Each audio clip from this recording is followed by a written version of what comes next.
होता है वो है यूनिवर्सल ग्राइंडिंग। तो यूनिवर्सल ग्राइंडिंग कैसे करते हैं हम? कोई भी एक रॉड लेनी है आपने मेटल्स की या सिलेंड्रिकल मेटल लेना है आपने, उसके ऊपर अगर आपने फिनिशिंग करना हो या कटिंग करना हो तो हम उसको यूनिवर्सल ग्राइंडिंग बोलते हैं।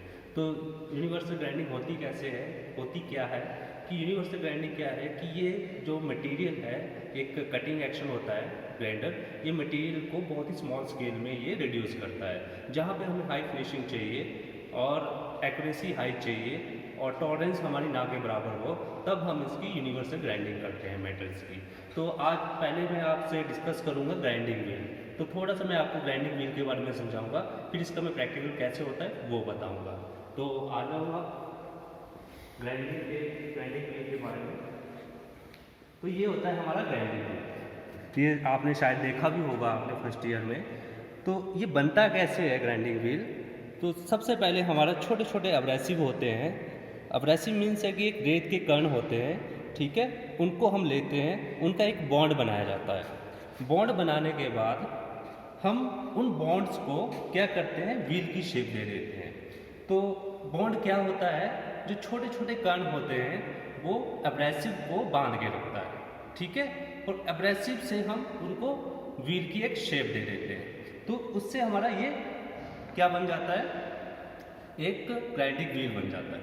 ओके, अब ग्राइंडिंग व्हील जो होते हैं हमारे टू टाइप्स के होते हैं, एक नेचुरल और एक मैन्युफैक्चरिंग या आर्टिफिशियल मैन्युफैक्चरिंग। नेचुरल में क्या होता है, नेचुरल जो एब्रेसिव होते हैं हमारे, वो हम माइन से जैसे हमारे पास रेत हो गया है नदी नालों में, वहाँ से हम ढूंढते हैं, या माइंस किसी कारखानों से हम उसको लेके आते हैं, ठीक है। इसका जो मटेरियल होता है हमारे नेचुरल का, वो मटेरियल होता है जैसे डायमंड्स हो गया है, एमरीज हो गया है, और क्वार्ट्स हो गया है, और गार्नेट हो गया। तो ये इसके मटेरियल हो गया। अब है आर्टिफिशियल एब्रेसिव। आर्टिफिशियल एब्रेसिव में जो होता है ये हम कारखानों में बनाते हैं, जैसे उद्योग हो गया, कंपनी के बीच में हम इसको हाई टेम्परेचर के ऊपर हम इन एब्रेसिव को बनाते हैं। तो इन एब्रेसिव में क्या करते हैं हम, जो इनका मटेरियल होता है एब्रेसिव का, वो सिलिकॉन ऑक्साइड और सिलिकॉन डाइऑक्साइड और एल्युमिनियम ऑक्साइड के बनाए जाते हैं, ठीक है। तो सिलिकॉन ऑक्साइड डाइऑक्साइड में क्या होता है, या सिलिकॉन कार्बाइड भी इसको बोलते हैं। सिलिकॉन कार्बाइड में जो हम मटेरियल यूज़ करते हैं कटिंग के लिए, वो कौन से मटेरियल होते हैं, जैसे हमारे पास कास्ट आयरन हो गया है, लेदर हो गया है, एंड ग्लास हो गया है, एंड एल्युमिनियम हो गया। हम ऐसे मटेरियल की सिलिकॉन कार्बाइड के ऊपर या सिलिकॉन डाइऑक्साइड के ऊपर कटिंग करने के लिए यूज़ किया जाता है। ऐसे ही एल्युमिनियम ऑक्साइड है। एल्युमिनियम ऑक्साइड में क्या होता है, जो एल्युमिनियम ऑक्साइड के व्हील होते हैं उनके लिए हम कटिंग करने का जो मटेरियल यूज़ करते हैं, हमारे वो हाई ट्रीटेड, जो हाई टेम्परेचर के ऊपर ट्रीट किया गया है, तो वो हो गया हमारे जो व्हील्स हैं, जो हमारे मटेरियल है वो, जैसे अलॉय स्टील हो गया है, ठीक है, और माइल्ड स्टील हो गया है, मोर लेवल कास्ट आयरन हो गया है। हम उनके मटेरियल की कटिंग करने के लिए हम एल्युमिनियम ऑक्साइड का यूज़ करते हैं। ओके, तो अब इसके में क्या है कि जो इनका रैक एंगल होता है, इस व्हील्स का कटिंग करने का जो एब्रेसिव का रैक एंगल्स होता है, तो वो हमारा नेगेटिव में होता है।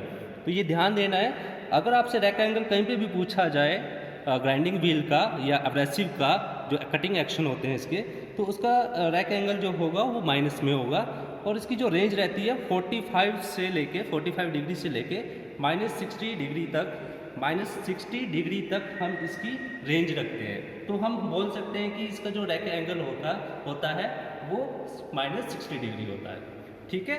उसके बाद है, आपने देखा होगा लेथ मशीन के ऊपर जो हमारा सिंगल पॉइंट कटिंग टूल होता है, उसका रैक एंगल जो होता है 45 से 60 के बीच में होता है। तो इसमें हमने जो रैक एंगल बताना है वो नेगेटिव बताना है, -60 या 45 से लेकर -60 के बीच में। तो ये समझ आ गया आप लोगों को। उसके बाद है, अब आपने अगर इसकी क्लासिफिकेशन करना है ग्राइंडिंग व्हील को, अगर आपने इसको मार्केट से परचेज करना है तो कैसे परचेज करोगे? तो सबसे पहले आपको इसका मटेरियल पता होना चाहिए, कौन से मटेरियल का लेना है आपने। जैसे पहले मैंने बोला था नेचुरल और आर्टिफिशियल्स, तो नेचुरल का व्हील लेना है कि आर्टिफिशियल्स का, वो पता होना चाहिए। फिर उसके बाद है आपको इसके ग्रेन एब्रेसिव टाइप पता होना चाहिए। एब्रेसिव टाइप कौन कौन से होते हैं इसमें, जैसे सिलिकॉन ऑक्साइड, डाइऑक्साइड हो गया है, एल्युमिनियम ऑक्साइड हो गया है, ये इसके एब्रेसिव टाइप हो गए। फिर आपको इसका पता होना चाहिए एब्रेसिव ग्रेन। तो एब्रेसिव ग्रेन में जो आते हैं इसमें, तो फर्स्ट जो आता है coarse, fine, coarse, medium, fine और स्मूथ, ठीक है, या वेरी फाइन। तो कॉर्स में हमारा जो रेंज रहती है इसकी वो 1 to 60 रहती है, और मीडियम में जो रेंज रहती है वो 60 to 36 रहती है, ठीक है। और फाइन में 36 से लेके 80 तक, और वेरी फाइन में हमारा 220 से लेके 1200 तक चला जाता है, जिसको हम डेड स्मूथ भी बोलते हैं। उसके बाद है इसका ग्रेड जो होता है वो सॉफ्ट, मीडियम और हार्ड, सॉफ्ट, मीडियम, हार्ड में चलता है। तो सॉफ्ट जो होता है ए से लेके एच तक हमारे जो होते हैं ABCDEFGH, तो वो सॉफ्ट में आ जाते हैं, ठीक है। और जो मीडियम होता है, मीडियम का जो आता है इसमें वो H से लेके P तक, ओके। उसके बाद है जो हार्ड में आ गया वो उससे आगे Z तक चला जाता है। तो ये समझ आ गया आप लोगों को ग्रेड। तो हम इसको मार्केट से ऐसे परचेज करते हैं, ओके।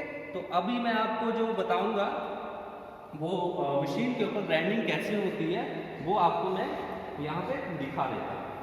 तो प्रैक्टिकल कैसे करना है आप लोगों ने, सबसे पहले एक मेटल लेना है, ठीक है, सिलेंड्रिकल मेटल, कोई भी मेटल है वो इसी हिसाब से आपने मशीन के ऊपर, लेथ मशीन के ऊपर चक में होल्ड कर देना है। तो जैसे मैंने इसे यहाँ पे चक में होल्ड कर दिया इस वर्क पीस को। और सेकंड है मैंने एक अटैचमेंट लगाई है यहाँ पे ग्राइंडिंग, तो मैंने एक ग्राइंडर लगा दिया है, टूल पोस्ट को हटा के मैंने यहाँ पे अटैचमेंट लगा दी है ग्राइंडर की। तो मैं क्या करूँगा, अब अटैचमेंट लग गई है तो आपका जो व्हील है ये भी कंटिन्यू मूव करेगा, और आपकी जो मेटल्स है ये भी इसमें मूव करना स्टार्ट कर देगी। तो दोनों चीज़ें, आपका मेटल और आपका जो कटिंग व्हील है, ये दोनों यहाँ पे मूव करेगा। मूव करने के बाद अब क्या ध्यान देना है आपने, जो इसकी स्पीड है, ग्राइंडिंग व्हील की जो स्पीड है वो यहाँ पे आपने फास्ट रखनी है, मैक्सिमम स्पीड रखनी है। और जो आपके मेटल की स्पीड है वो आपने यहाँ पे स्लो करनी है। अगर आप इसको फास्ट कर दोगे तो आपकी ग्राइंडिंग है वो अच्छी नहीं होगी, ना फिनिशिंग उसकी अच्छी आएगी। तो आपने जब भी कहीं पे ग्राइंडिंग करना हो किसी भी मशीन के ऊपर, जैसे हमारे पास यूनिवर्सल ग्राइंडर स्पेशल होता है इसके लिए, यूनिवर्सल ग्राइंडर मशीन, ठीक है, तो वो हमारे पास अवेलेबल है, लेकिन उसमें कुछ करेक्शन नहीं है। तो हम यहाँ पे अटैचमेंट कर रहे हैं लेथ मशीन के ऊपर। तो जहाँ पे भी आपने इसकी कटिंग करनी है तो आपने जो मेटल्स की स्पीड है वो स्लो रखनी है। तो मैं यहाँ पे आपको ऑन करके दिखाता हूँ और इसका कटिंग कैसे करते हैं वो दिखाता हूँ। तो